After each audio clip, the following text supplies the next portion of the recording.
Assalamualaikum warahmatullahi wabarakatuh. Iki ngaji santai-santai nama muhasabah.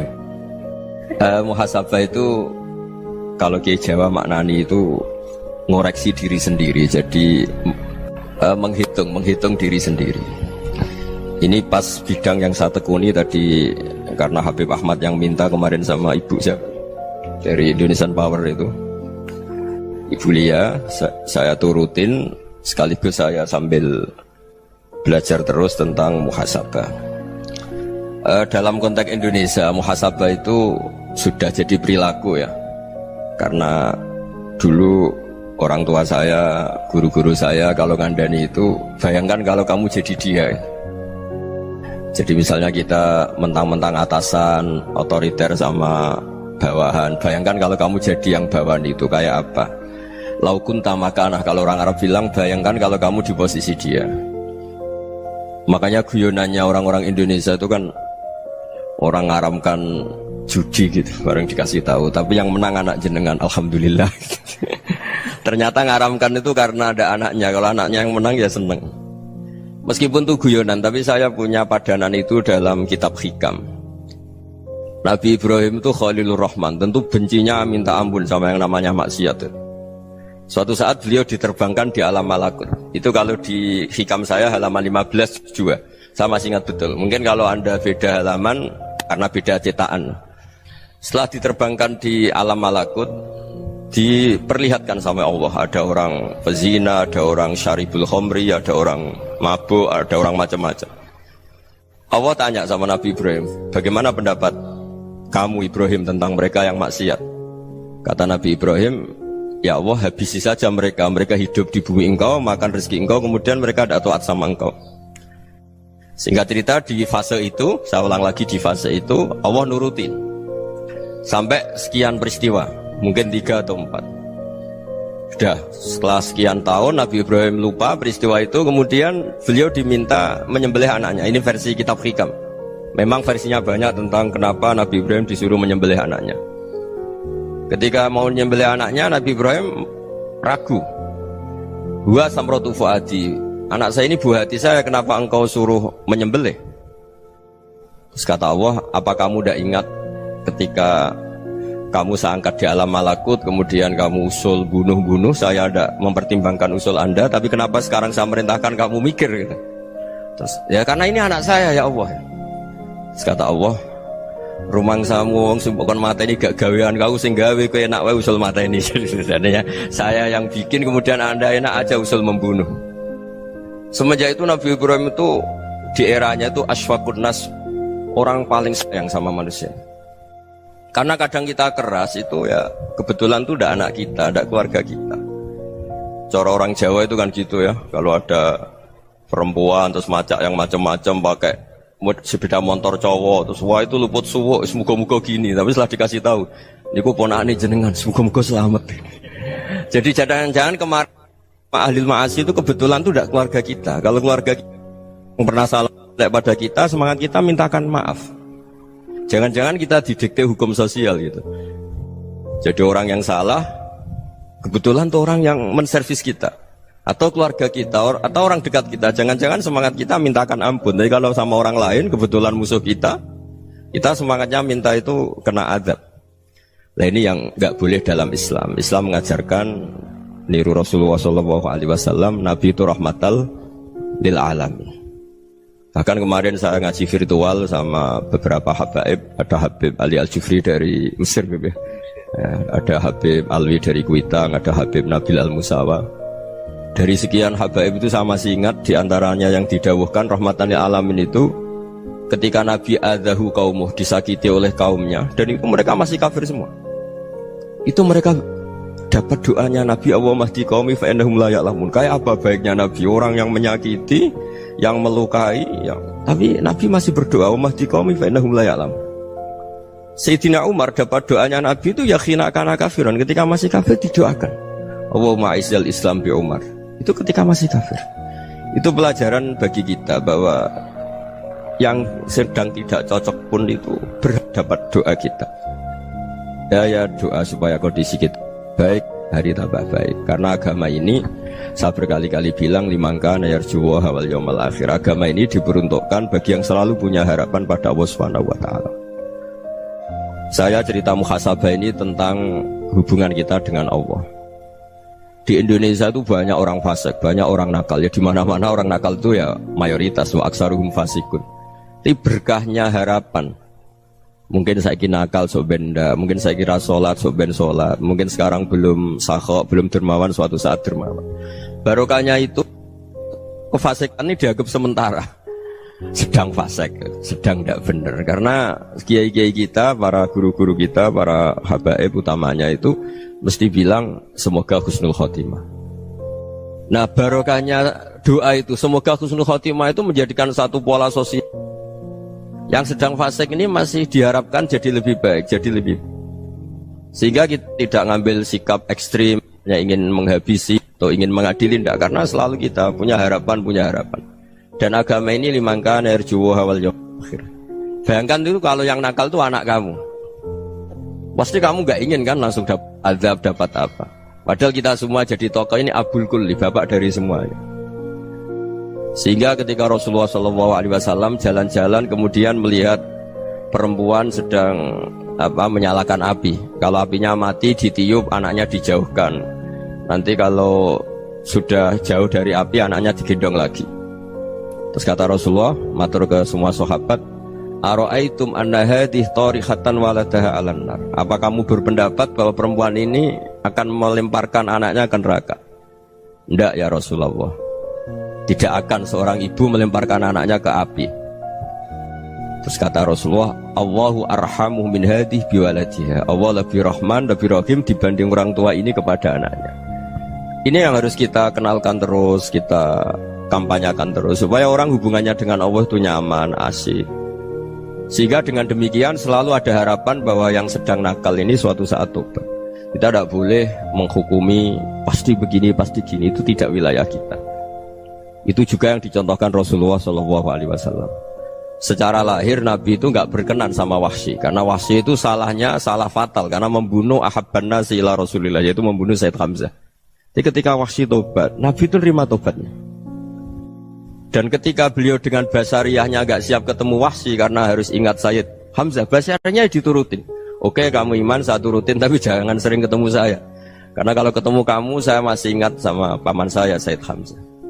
Kita bisa ngelola seperti itu. Kita tidak cocok sama orang, bagaimanapun mereka umat Rasulullah SAW, kita tetap mencintai mereka. Misalnya kalau beda agama, mereka sama-sama orang Indonesia, kita mencintai mereka atas nama warga Indonesia. Tapi kalau misalnya potongannya ora cocok, beda kultur, bawaannya itu mangkelno cara Jawa, ya bisa diilmoni, jangan ketemu. Wong sudah tidak cocok, ingin ketemu nyari solusi. Roh ini tok seneng itu kan ya repot itu. Ya sudah kalau nggak pati cocok ya jangan sering ketemu. Dan itu kita bisa memanage seperti itu tuh bisa. Saya berkali-kali cerita tentang Imam Syafi'i. Kalau dikasih tahu ya Imam Abu Abdillah, panggilannya Imam Syafi'i, tetangga anda ini ternyata banyak yang nggak senang anda. Jawabnya beliau senang. Ya bagus kalau nggak senang saya, ndak utang saya katanya. Jadi gara-gara saman seneng aku ngatur aku ini kan. Dan mungkin saman rasa seneng kan ya enak. Jadi hidup itu dianggap happy. Kalau seneng ya teman silaturahim, kalau nggak seneng ya nggak bakal utang gitu. Baru kayak rasa seneng itu nggak ganggu. Gitu. Jadi dulu itu orang bisa ngelola seneng tidak seneng itu bisa. Karena ada kearifan hubungan dengan Allah Subhanahu wa taala. Hidupnya selesai karena masyghul bi dzikrillah, mereka sibuk dengan Allah. Makanya kata ulama-ulama tasawuf, kamu jangan melihat manusia perilakunya, tapi kamu juga harus ingat yang gerakkan semua itu Allah Subhanahu wa taala. Dengan demikian kita farah, kita senang. Makanya Nabi kalau ngutus Anas bin Malik kemudian nggak kesampaian yang diinginkan karena Anas main. Ketika garwa-garwani Nabi agak tersinggung, Nabi andaikan Allah menghendaki yang saya inginkan kesampaian, pasti itu kesampaian. Jadi dianggap kegagalan Anas gak manggil yang dituju Nabi itu ya kersane Allah, ya enteng saja. Sayyidina Ali lebih parah lagi yang dialamin. Itu dalam beliau kalau dipanggil itu gak cepet-cepet ke sana. Ketika ditanya, kenapa kamu tak panggil gak cepet ke saya? Amin tu ukubatak, karena aku tahu engkau orang baik. Orang baik itu pemaaf. Jadi makanya orang-orang soleh dulu itu bodoni itu. Makanya sekarang kalau ada orang bodoni itu mesti dibidik orang soleh. Kalau orang-orang soleh itu kakean husnudzon akhirnya sering dibodonin. Abdullah bin Umar itu masyhur itu. Kalau ada budaknya sering sholat, sergap sholat itu dimerdekakan. Akhirnya nggak sholat pun pura-pura sholat. Akhirnya juga dimerdekakan. Ketika ditanya, kenapa engkau merdekakan? Padahal mereka sholatnya menipu engkau, kata pembisik-pembisik itu. Man khoda'ana lillah in khoda'na lah. Dia nipu atas nama Allah, berarti saat tertipu juga atas nama Allah. Gak masalah dong, semuanya demi Allah Subhanahu wa ta'ala. Jadi ketika kita ketemu mensifati Allah Ta'ala itu ghafir, Allah pemaaf. Jangan kamu gak fair untuk diri kamu nyifati Allah ghafir, pada orang lain Allah kamu sifati syadidul iqab. Jadi Allah kamu atur, kayak MC tadi ngatur saya. Jadi Allah itu apa? Kalau pada saya ghafir, kalau pada musuh saya syadidul iqab. Itu tidak fair.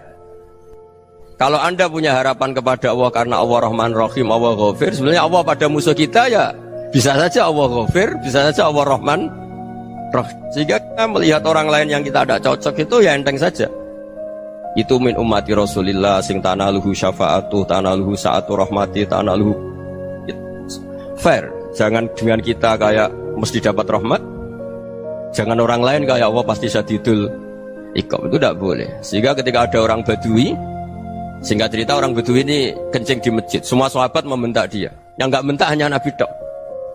Saking mangkalnya orang ini karena semua sahabat bentak kecuali Nabi. Setelah dibenarin Nabi, terus Nabi nyuruh sobu ali dhanuban min ma'in.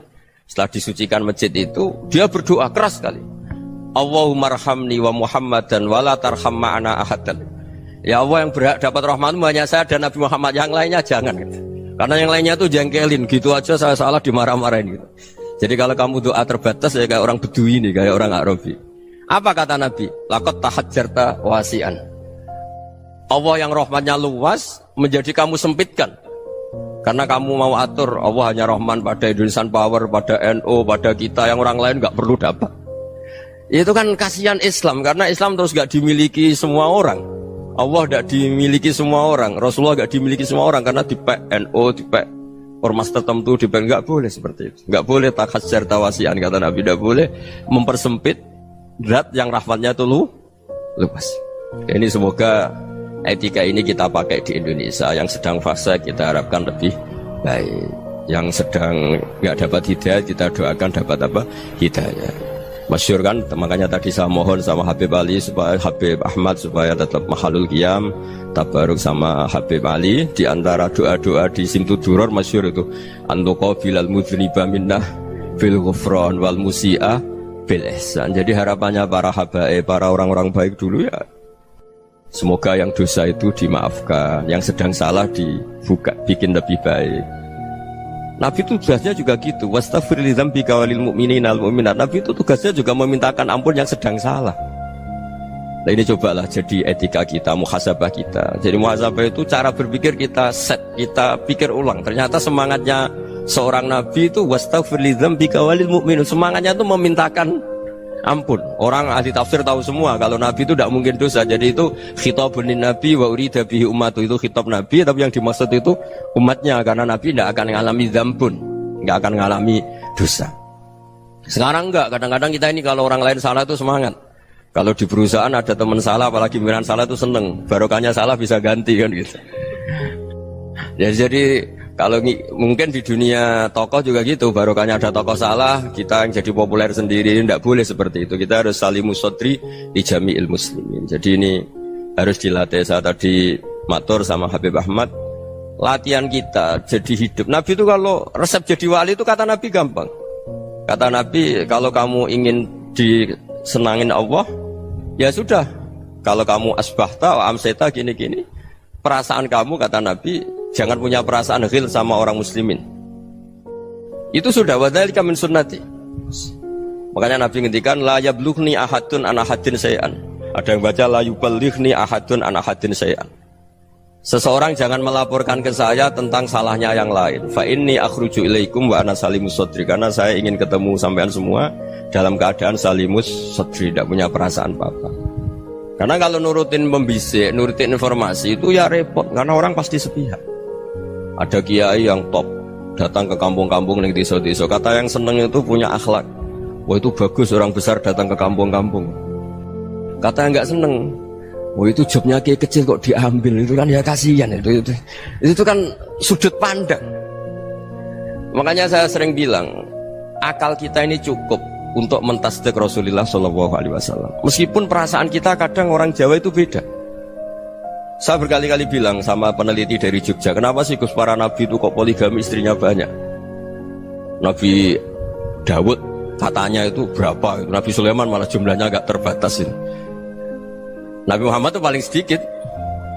Saya tanya gini, perempuan itu orang lemah, jadi kalau nolong orang satu gimana baik, kalau nolong orang dua ya lebih baik, ya sudah kira-kira seperti itu. Paling tidak akal kita masih tahu kalau orang baik itu kan mesti baik, nolong orang satu baik, nolong orang dua ya lebih baik, nolong orang tiga lebih baik. Tapi kalau kamu orang nggak baik, satu saja kamu terlantarin, kamu miskinkan, kamu ya tinggal diukur kan. Kalau orang baik nambah baik, tapi kalau orang buruk tambah buruk. Nah itu akal. Akal kita bisa menganalisis kenapa sih nikah itu ada yang poligami, ada yang enggak. Sudah ukur saja diri kamu. Misalnya kayak saya elek keriting, rabi terus, memperbanyak wong elek. Orang perilaku netok, raine dadi elek kabeh. Tapi nak kowe ku ganteng, alim, ganteng, sugih. Anake ganteng-ganteng, berhubung kowe saleh ahli swarga kabeh. Mertua yo bangga karena karir kamu meyakinkan. Ini mertua kamu aja gak bangga mau nambah. Ipar gak bangga, mertua gak bangga, desa kamu yang kamu wayai juga gak beda dengan Nabi ketika nikah Juwairiyah itu nggak ada pernikahan sebarokah Nabi dengan Juwairiyah itu Azharu Rasulillah. Di situ habis perang banyak tawanan gara-gara jadi besanya Nabi langsung dibebaskan semua karena Azharu Rasulillah. Sekarang besanya Kanjeng Nabi. Dulu Abu Sufyan mangkalnya bukan main sama Nabi gara-gara putrinya dinikah terus langsung jadi. Kalau kamu kan enggak, nikah satu, nikah lagi, satu kampung musuh kamu karena istri pertama ya cemburu, yang kedua agak bangga. Wah itu selesai itu di dunia wal akhirah. Maksud saya nganalisis Islam itu harus pakai akal. Dan akal yang dipakai, ini saya bawa ke kitab Ihya, adalah pikiran-pikiran para ulama. Makanya ketika Imam Ghazali ketika ditanya fakaifa bi muslimin fasikin asawaha fi jami'i amri, kalau kalian ketemu orang fasik, orang Islam tapi fasik, perilakunya nggak ada yang benar. Kata Imam Ghazali jawabnya lucu, aneh. Mamin muslimin illa wa islamuhu ta'ah. Tidak ada orang Islam kecuali dia mau Islam, membenarkan Allah dan Rasul itu sudah taatnya dia. Kok kamu tidak bisa melihat taatnya dia? Dia pikirannya kan ini pemabuk, ini tukang apa. Tapi kata Imam Ghazali, sebenarnya kamu masih bisa berpikir positif. Mamin muslimin illa wa islamuhu ta'ah. Tidak ada seseorang Islam ketika dia milih Islam itu pasti ada taatnya, yaitu tasdik pada Allah dan tasdik kepada Rasulullah SAW. Jadi dengan pola seperti itu, maka di antara guru-guru kita yang modern ya di era Mbah Maimun, di sini ada Habib Ahmad, Habib Salim, syair yang sering dibaca beliau adalah ada orang munajat sama Allah. Ini cerita munajat. Itu orang itu ngendikan gini, ana muznibun, ana mukhtiun, ana asi, huwa rahimun, huwa ghafirun, huwa afi. Ya Allah, saya mukhti, saya orang yang salah. Ana muznib, saya orang yang dosa. Ana asin, saya sering maksiat. Tapi engkau ya Allah, engkau ghafir, pemaaf. Engkau rahim, maha pengasih. Engkau afin, yang mudah memaafkan. Kata orang ini, ya agak kurang ajar, tapi saking senengnya sama Allah.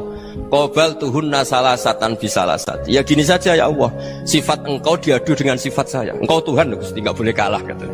Terus wasatah liban ausofu ausofi, dan engkau pasti pemenangnya gitu. Jadi ada orang rayu Allah dengan cara seperti itu ya ada ya. Saya ini manusia, salah saya banyak. Engkau ampunannya banyak.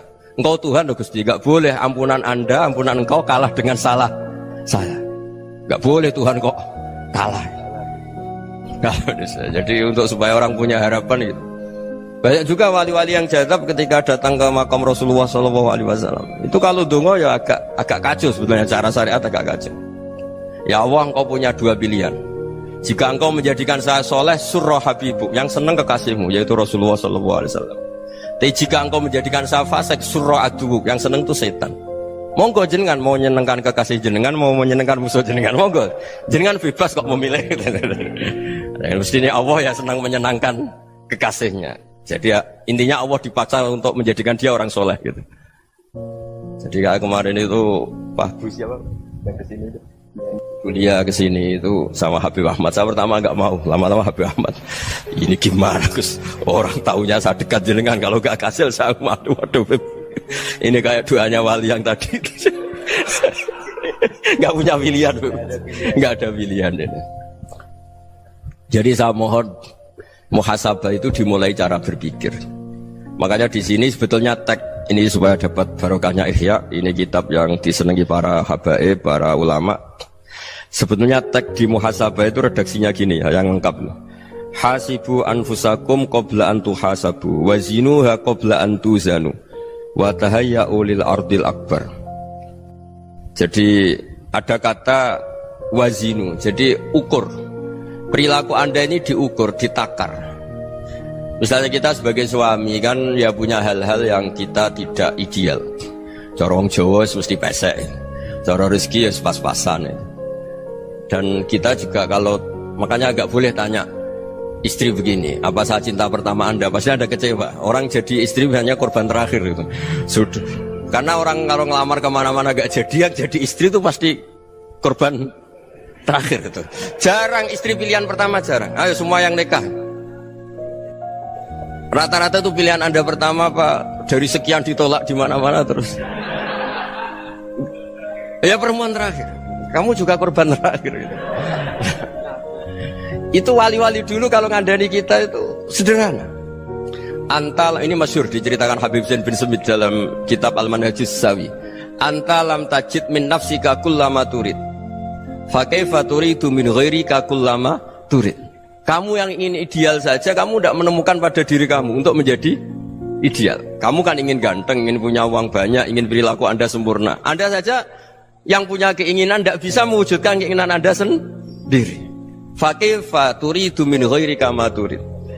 Jadi antalam tajid min nafsika kullama turid. Fakaifa turidu min ghairika kullama turid. Kamu yang punya keinginan saja. Misalnya saya ingin punya uang banyak, perilaku saya selalu benar, gak pernah salah. Loh, saya yang ingin saja dengan diri saya gak bisa untuk benar terus. Kok kamu berharap orang lain selalu benar?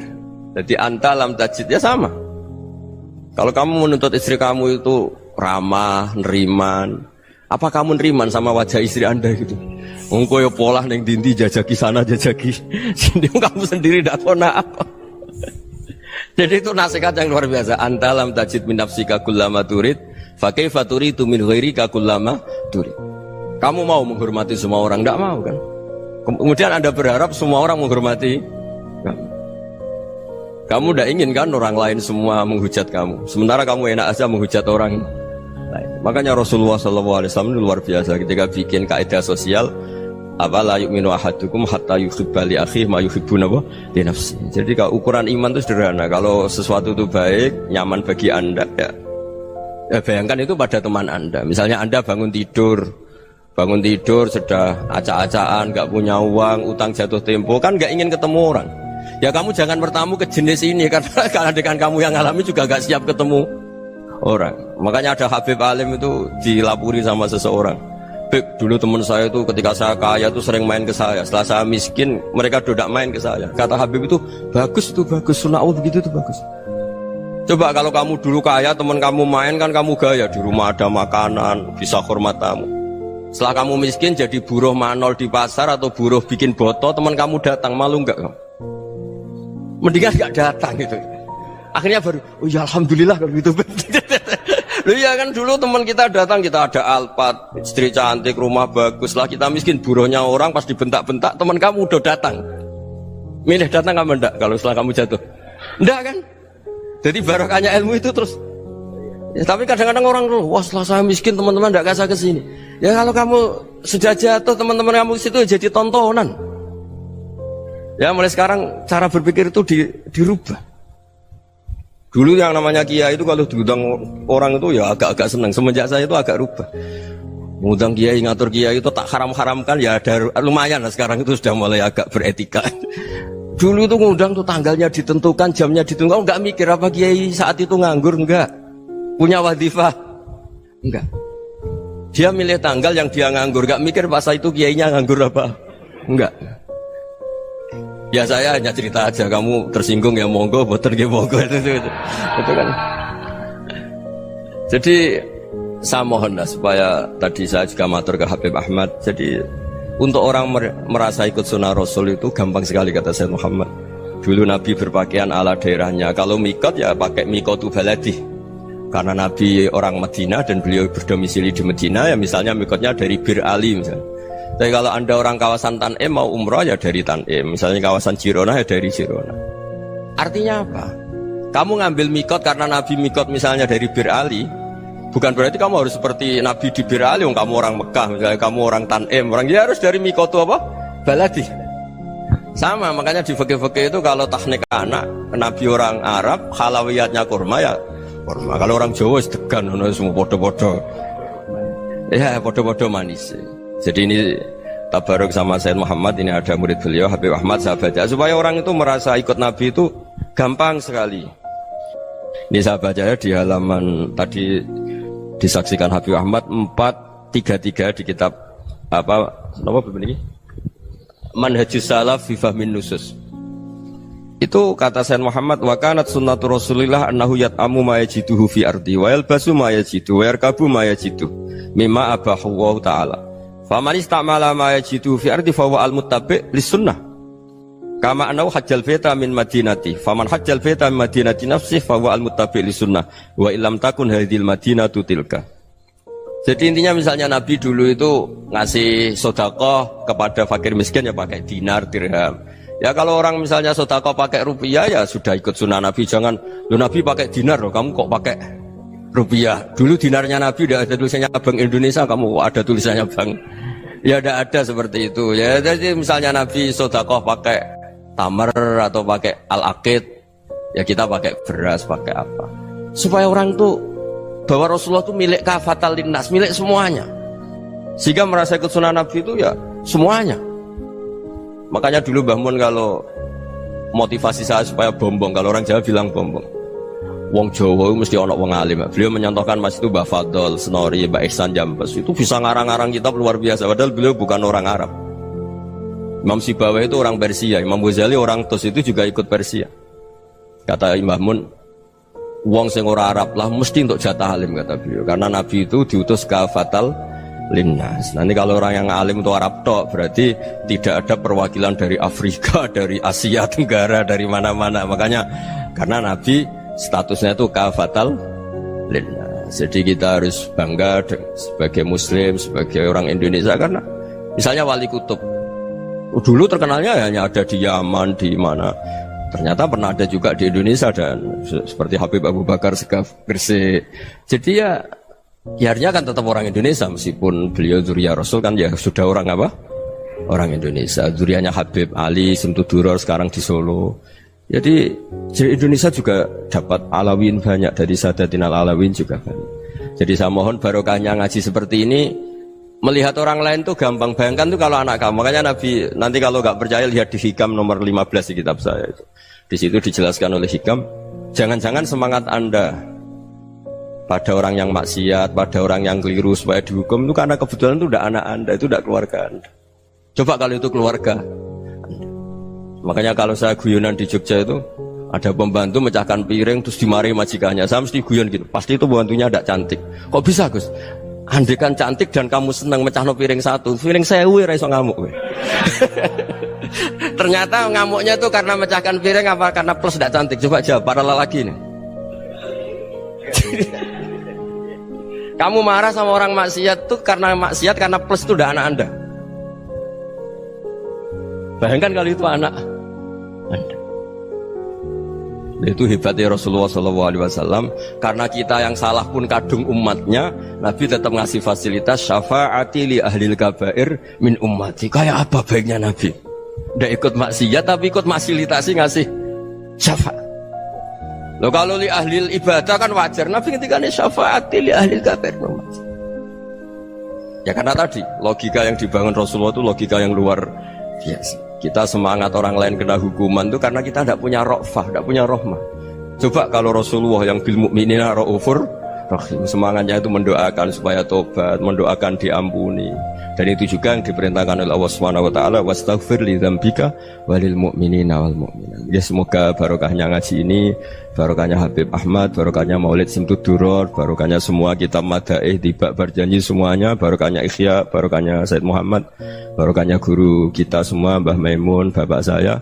Kita ini ngikuti manhaj, ya, ngikuti apa? Manhaj.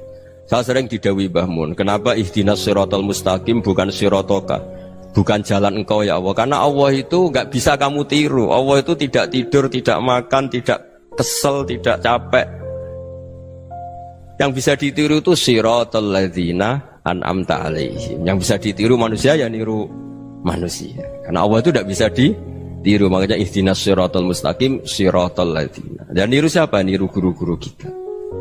Termasuk niru cara pandang. Jadi misalnya ada orang awam di rumah itu hanya delok reng, delok tikus liwat, itu kan kayak nganggur. Kok ora tahajud malah mendelok reng. Melihatnya jangan gitu. Huwa tarokal ma'asiyah. Dia di rumahnya ndak dugem, ndak kemana-mana. Dia berarti malam itu tarkul ma'asi. Tidak nyopet, tidak garong, tidak ke tempat maksiat. Susahnya apa sih husnudzon? Jadi jangan lihat huwa tarkut tahajud, huwa tarokat tahajud, wa taroka qiyamal lail. Oke ya, namanya orang begitu ya tidak tahajud, tidak qiyamul lail. Tapi susahnya apa sih kamu bilang huwa tarokal ma'asiyah? Dia juga meninggalkan maksiat, dan tarkul maksiat itu tuh ibadah. Supaya orang tuh gampang lah husnudzon sama orang muslim. Ini orang mukmin, orang yang luar biasa. Di mata Allah itu orang yang luar biasa. Kayak tadi Imam Ghazali, kalau saya ketemu orang muslim kemudian dia tidak pernah baik, gimana? Kata Imam Ghazali, ma min muslimin illa wa islamuhu ta'ah. Tidak ada orang Islam ketika dia mentasdihkan Allah dan Rasulullah, berarti dia juga punya taat. Ya ini latihan saja, sing iso nglakoni Habib Ahmad kula namung cerita mawon. Kula cerita secara akademik, saya punya kitab, saya baca, dan alhamdulillah kita paham barokahnya para guru, dan supaya terbiasalah. Sebaik-baiknya ibadah husnudzon billah wa husnudzon bil mu'min. Soal tidak cocok ya diilmoni tadi ya, namanya nggak cocok ya jangan sering ketemu. Seperti Rasulullah SAW, beliau karena sangat mencintai Said Hamzah, ketemu orang yang pernah begitu sama Said Hamzah ya beliau secara basyariah tidak siap. Tapi beliau secara cara bahasa sekarang, secara profesional, kalau beliau seorang nabi dan harus menerima tobatnya siapapun ya diterima. Saya meskipun dengan A, B gak cocok karena dia begini-begini sama saya, tapi saya ingat dia sholat, dia baca sholawat, dia mencintai Rasulullah, ya kita hormat. Ya soal gak cocok ya di manage tadi ya, zurhiban tasdid huban. Kalau gak pati cocok ya jangan sering ketemu, bawaannya enak nanti. jadi ya semuanya itu diilmoni lah. Makanya ngendikane Ma'ruf Al-Qurhi ada yang baca Al-Kharqi, mangqala fil yaumi salasa marrat wa marham umat Muhammad kutiba minal abdal. Karena semangat mencintai siapapun satu hari sering baca marham umat Muhammad wa ma asli umat Muhammad wa ma tajawaz an umati Muhammad, itu mesti kutiba minal abdal. Dia pasti termasuk wali abdal. Maksudnya semangat mencintai ya dilatih lah. Misalnya Indonesia Power atau PLN, andai kan tidak ada PLN tuh kayak apa? Orang nggak bisa ngaji, nggak bisa aktivitas. Ya barokahnya ada PLN, barokahnya jasanya. Kita sadar, tidak semua kebaikan kita ini memenuhi keinginan orang banyak. Gitu. Orang banyak ingin listrik, ingin saluran apa, dan itu kadang yang mewujudkan orang lain atau kelompok lain. Ya karena itu manfaat ke orang lain ya kita doakan. Karena khairunas anfa'uhum linnas. Sehingga kita terbiasalah ngakui orang lain. Seperti semangatnya Rasulullah SAW, semuanya itu didoakan, semuanya diinginkan kebaikannya. Bahkan Nabi gak putus asa sampai di akhirat. Ketika Nabi lain sudah putus asa karena sudah akhirat, sampai dimintai syafaat semuanya bilang nafsi, nafsi. Karena merasa semuanya gak punya nyali di depan Allah, karena ini sudah akhirat, sudah finish. Tapi apa Rasulullah? Analah, ya sudah saya sanggup mensyafaati kalian. Terus kata Nabi, fa'atiyal arsya, saya mendatangi aras, fa'akhirru lahu sajidan, saya sujud, wa ahmaduhu bima hamida allamaniha rabbi. Kemudian saya tetap muji Allah dengan pujian yang terus menerus. Padahal sudah di akhirat, sudah finish. Nabi dimintai syafaat masih sanggup, karena Nabi tahu akhirat tidak bisa mendikte Allah, tidak bisa. Allah terus bilang, ya Allah ini akhirat loh, engkau sudah tidak boleh mensyafaat, tidak bisa. Allah tidak bisa diganggu akhirat, Allah tidak boleh dibatalkan rahmannya oleh akhirat. Allah tetap Rahman Rahim abadal abad. Dan Nabi tahu itu. Makanya kata para ulama, fa Muhammadun ahmadu min ghairihi. Jadi Nabi Muhammad namanya dua yang terkenal. Sebenarnya banyak yang terkenal dua, Muhammad sama Ahmad. Ketika Nabi punya nyali memuji Allah di akhir akhirat atau sudah di akhirat itu fa Muhammadun ahmadu min ghairi. Ketika Nabi lain sudah tidak punya nyali muji Allah karena sudah akhirat, Nabi Muhammad tetap berani muji Allah di saat seperti itu. Makanya ahmadu di situ kata ulama itu af'al tafdil, fa Muhammadun ahmadu min ghairi. Kanjeng Nabi lebih memuji Allah di saat yang Nabi lain sudah tidak punya nyali untuk muji Allah di saat itu. Makanya kata Nabi fa akhiru lahu sajidan wa ahmaduhu bi mahamida 'allamaniha rabbi. Akhirnya setelah lama gitu terus Allah ngendikan ya Muhammad irfa' ra'sak wasal tu'tah wasfa' tusyaffa. Sudah Muhammad, angkat kepala kamu minta apa saya turutin, dan kalau kamu ingin mensyafaati umatmu saya beri hak napa? Syafaat. Nah, semoga semangat itu juga menjadikan kita munajat bahwa rahmat Allah tidak terbatas, harapan juga tidak terbatas. Mungkin yang sedang nakal ya kita katakan sedang, jangan terus kamu pastikan wah ini mesti suul khotimah, mesti tidak orang baik. Ndak, agama ini liman kana yarjuwa wal yaumal akhir, selalu bagi yang punya harapan. Ya, mugi-mugi dapat barokah semua. Mantu dengan kata wassalamualaikum warahmatullahi wabarakatuh.